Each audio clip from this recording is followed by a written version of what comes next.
என்னங்க சாயங்காலம் என் தங்கச்சி பொண்ணு பார்க்க வராங்க, என்ன பிரைடல் கூட்டிட்டு போறீங்களா? உன் தங்கச்சி தானே பொண்ணு பார்க்க வராங்க? நானும் கொஞ்சம் அழகா இருக்க வேணாமா? எப்படி ஒரு 4 இன்ச்சுக்கு வாசல இழுத்து கட்டின மாதிரி மூஞ்சி இழுத்து வச்சிருப்பீங்களா? அப்படியா? ஜஸ்ட் லைட்டா ஒரு மேக்கப். இங்க யாரும் நேச்சுரலா அழகா இருக்கணும்னு நினைக்கவே இல்ல, எல்லாம் சகப்பா இருக்கணும்னு தான் நினைக்கிறீங்க. கூட்டிட்டு போறீங்களா இல்லையா? நான் ஒருத்தங்க இருக்கும் போது பிரைடல் அது இதுன்னு சொல்லி எனக்கு கேவலப்படுத்தாத. உங்களுக்கு மேக்கப் பண்ண தெரியுமா? எத்தனை பொண்ணுங்களுக்கு செஞ்சு விட்டுருவேன். என்னது இது மேக்கப் பண்ணி விட்டுருப்பேன். அப்ப நிஜமாலே உங்களுக்கு மேக்கப் பண்ண தெரியும்?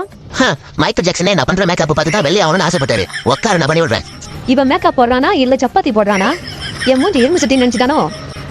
A few moments later. யாருங்க நீங்க? யாருங்க இது? அதான் நானும் கேக்குறேன். அட சைனா மேட்டு வைரஸ், உன்னை நம்பி தான் என் மூஞ்ச கொடுத்தேன். இதுக்கு நான் பேசாம சிவாதி பிரைடல் மேக்கப்புக்கும் பியூட்டி கோர்சஸ்க்கும் போயிருந்தேனா எனக்கும் கொஞ்சம் யூஸ்ஃபுல்லா இருந்திருக்கும், என்ன சுத்தி உள்ளவங்களுக்கும் கொஞ்சம் யூஸ்ஃபுல்லா இருந்திருக்கும். எல்லா டைப்பும் வெச்சிங், eyebrow threading, hair wash, hair glow, Ayurvedic treatment, manicure, pedicure, henna hair treatment, facial, இப்படி பலவித கோர்ஸ் அவங்க சொல்லி தராங்க. ப்ரொஃபஷனல் ட்ரெயினர் அவங்களெல்லாம் விட்டுட்டு வாங்கிட்ட மூஞ்ச கொடுத்தேன் பாத்தியா? இப்படி மலை குழம்பு மாதிரி ஆக்கி வச்சிருக்க. அப்பயாச்சும் ஊத்திக்கிட்டியா மலை குரங்குன்னு? அட பச்சை பாவக்கா உன்ன.